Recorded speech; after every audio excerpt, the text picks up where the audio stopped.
Good afternoon student. आज हम next theorem discuss करेंगे, थ्योरम नंबर 2। इसका स्टेटमेंट क्या है कि किन्हीं भी दो उपवलयों का सर्वनिष्ठ भी क्या होगा, एक उपवलय होगा। तो क्या है, प्रूव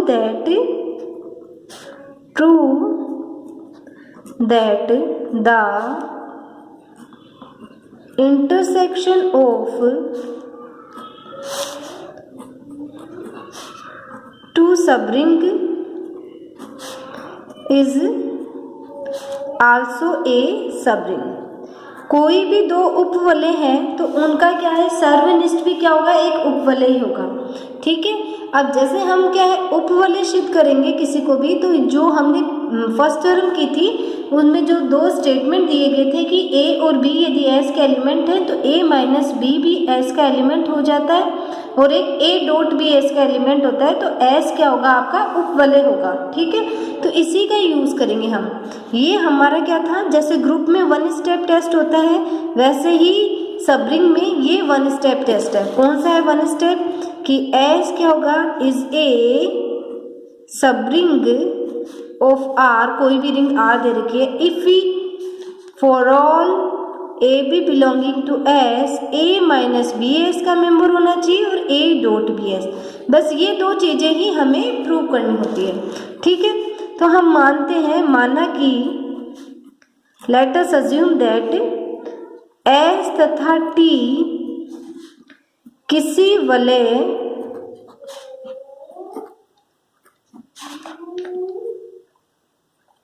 R प्लस डॉट के दो उपवलय हैं।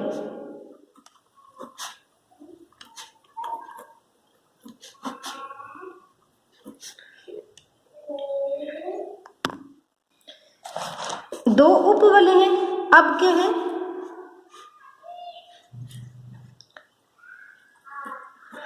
S और T इसके उपवलय हैं, तो 0 S को भी बिलोंग करेगा क्योंकि आइडेंटिटी एलिमेंट होगा इसमें। और ये क्या है, यदि 0 R का आइडेंटिटी एलिमेंट है तो वो S और T का भी होगा, तो 0 T में भी बिलोंग करेगा।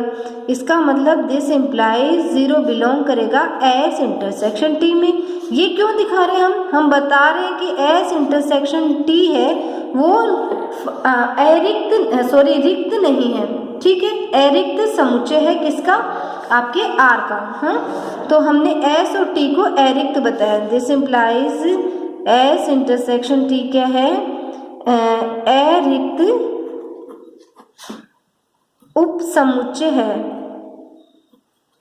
उप समुच्चय है R का। ठीक है। R का क्या है, अरिक्त उप समुच्चय है। अब हम दो एलिमेंट लेंगे, माना A और B कोई भी दो एलिमेंट है S इंटरसेक्शन T के। S इंटरसेक्शन T के एलिमेंट है, इसका मतलब क्या है, A आपका बिलोंग कर रहा है S इंटरसेक्शन T को। दिस इम्प्लाइज A एलिमेंट होगा S का तथा A T का भी एलिमेंट होगा। सेकेंडरी B भी S इंटरसेक्शन T का एलिमेंट है, इम्प्लाइज B S का भी होगा तथा B T का, तभी इंटरसेक्शन को बिलोंग करेगा। ठीक है। अब चूंकि S और T, चूंकि S तथा T आपके क्या हैं, दोनों R के उपवलय हैं,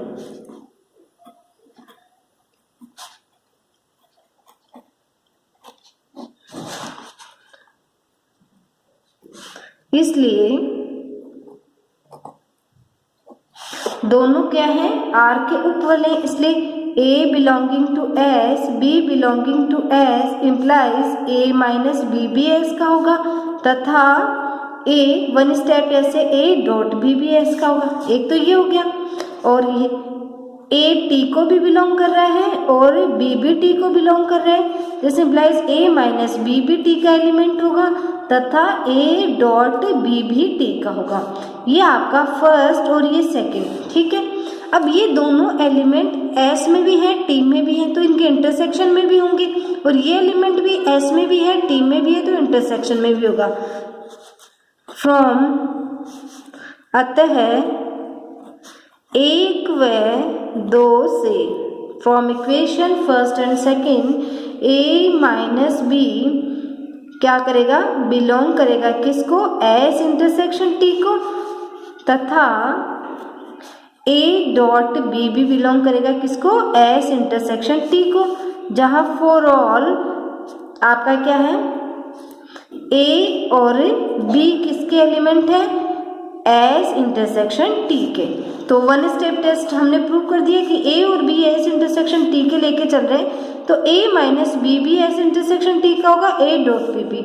देयरफॉर वाले की हमने क्या है, जो भी आवश्यक शर्तें हैं वो उनको ये क्या कर रहा है, सेटिस्फाइड कर रहा है। तो इसका मतलब क्या है, एस इंटरसेक्शन टी क्या हो गया, आर का उपवलय है। क्यों, उपवलय होने के लिए क्या करना चाहिए, दो एलिमेंट एस इंटरसेक्शन टी के लिए, तो उनका क्या है, a माइनस बी भी एस इंटरसेक्शन टी में आना चाहिए, a डॉट बी भी एस इंटरसेक्शन टी में आना चाहिए। ठीक है, जैसे आपका उपवलय होता है वैसे उपक्षेत्र भी होता है। तो उपक्षेत्र क्या होता है, उपक्षेत्र दो डेफिनेशन पढ़ेंगे यहाँ पे। उपक्षेत्र क्या है, किसी क्षेत्र F के कोई अरिक्त समुच्चय K को क्षेत्र का क्या कहेंगे, उपक्षेत्र कहते हैं, यदि जो अरिक्त उप समुच्चय लिया है हमने वो क्या हो, F की संक्रियाओं के लिए क्या हो, समवर्त हो। ठीक है, और क्या है, इन्हीं संक्रियाओं के सापेक्ष वो क्या बने, एक क्षेत्र बन जाए। तो ऐसे उप समुच्चय को हम क्या बोलेंगे, उप क्षेत्र बोलेंगे। तो क्या डेफिनेशन हो जाएगी, किसी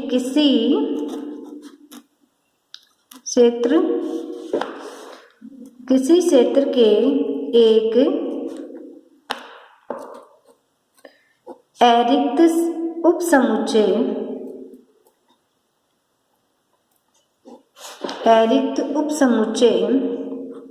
K को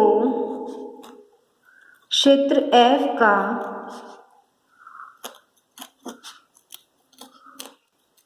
उपक्षेत्र कहते हैं।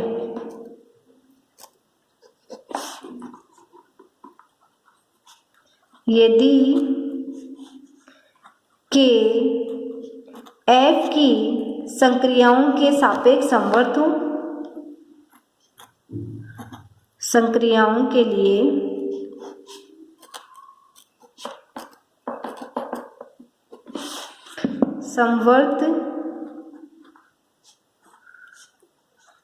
समवर्त हो, अर्थात A यदि K का एलिमेंट है, B K का एलिमेंट है, तो A प्लस B भी K का होना चाहिए। और यदि A K का है, B K का है, तो आपका क्या होना चाहिए, A डॉट B भी क्या होना चाहिए, K का होना चाहिए। ठीक है, ये तो हमने क्लोजनेस को बता दिया। साथ ही एक और चीज है, साथ ही K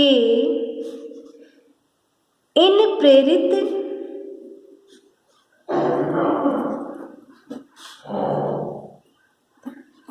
संक्रियाओं के लिए के सापेक्ष क्या हो,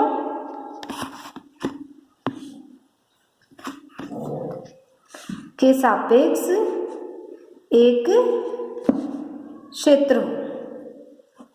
ठीक है, वही आपके उपवलय वाली सी बात है। ठीक है, हर में वही चीज़ बता रहे हैं कि जो संक्रियाएं क्या है आपकी रिंग में या फील्ड में डिफाइंड है, तो उसके उप समुच्चय में भी क्या होनी चाहिए, वही संक्रियाएं डिफाइंड हो, और उन संक्रियाओं के सापेक्ष वो क्या बन जाए, क्षेत्र बन जाएगा, तो उपक्षेत्र हो जाएगा। और यदि रिंग बन जाएगा तो आपका क्या हो जाएगा, सब रिंग हो जाएगा। अब जैसे एग्जाम्पल, जैसे आपने लिया R प्लस डॉट आपका क्या है, फील्ड है। ठीक है, अब इसका हम कोई भी क्या लेते हैं, कोई सबसेट लेते हैं। तो हमने Q लिया, अब देखो Q लेंगे तो Q क्या एडिशन के लिए क्लोज्ड है, हाँ क्लोज्ड है, मल्टीप्लिकेशन के लिए भी क्लोज्ड है। तो Q प्लस डॉट क्या इसका R का सब फील्ड होगा। क्यों, क्योंकि ये फील्ड की सारी कंडीशंस को सेटिस्फाइड करेगा। इसका मतलब क्या है, ये क्या है, सब फील्ड है इसकी। सिमिलरली आप देखना चाहो z प्लस डॉट इंटीजर्स का सेट भी इसका क्या है, सबसेट है। सबसेट तो है पर ये क्या है, प्लस और डॉट के रेस्पेक्ट में क्लोज है, क्लोज भी है। तो क्या ये रिंग की सभी कंडीशंस को सेटिस्फाइड करता है क्या, नहीं करता। क्यों, क्योंकि इसके नॉन जीरो एलिमेंट का जो अशून्य अवयव है उनका गुणात्मक प्रतिलोम इसमें विद्यमान नहीं है। गुणात्मक प्रतिलोम विद्यमान नहीं है तो ये क्षेत्र नहीं बन पाएगा, ये क्षेत्र नहीं बन पाया तो ये इसका उपक्षेत्र भी नहीं होगा। ठीक है, एक और एग्जांपल लें, यदि हम कॉम्प्लेक्स नंबर्स का सेट लें, ये आपका क्या है, क्षेत्र है। क्यों, गुणात्मक प्रतिलोम भी विद्यमान है, आइडेंटिटी एलिमेंट सारी कंडीशंस को सेटिस्फाइड करता है। अब देखो r प्लस डॉट, ये क्या होगा, इसका एक उपक्षेत्र होगा। सिमिलरली q प्लस डॉट, ये भी क्या होगा, एक इसका उपक्षेत्र होगा। ठीक है, इस तरीके से आपको ये डेफिनेशन समझ में आ गई होगी। अब एक और डेफिनेशन करते हैं हम, अभाज्य क्षेत्र। अभाज्य क्षेत्र, अभाज्य क्षेत्र को क्या होता है, ऐसा क्षेत्र जिसका कोई उपक्षेत्र नहीं होता, उचित उपक्षेत्र। देखो उपक्षेत्र तो हो सकते हैं, क्यों, क्योंकि हर क्षेत्र अपना उपक्षेत्र बन सकता है, पर क्या है, उचित, यदि उसका कोई उचित उपक्षेत्र नहीं है तो ऐसा क्षेत्र क्या कहलाता है, अभाज्य क्षेत्र कहलाता है। जैसे हम क्या लिखेंगे, यदि किसी क्षेत्र का कोई उचित उपक्षेत्र नहीं है, उपक्षेत्र नहीं है तो ऐसा क्षेत्र,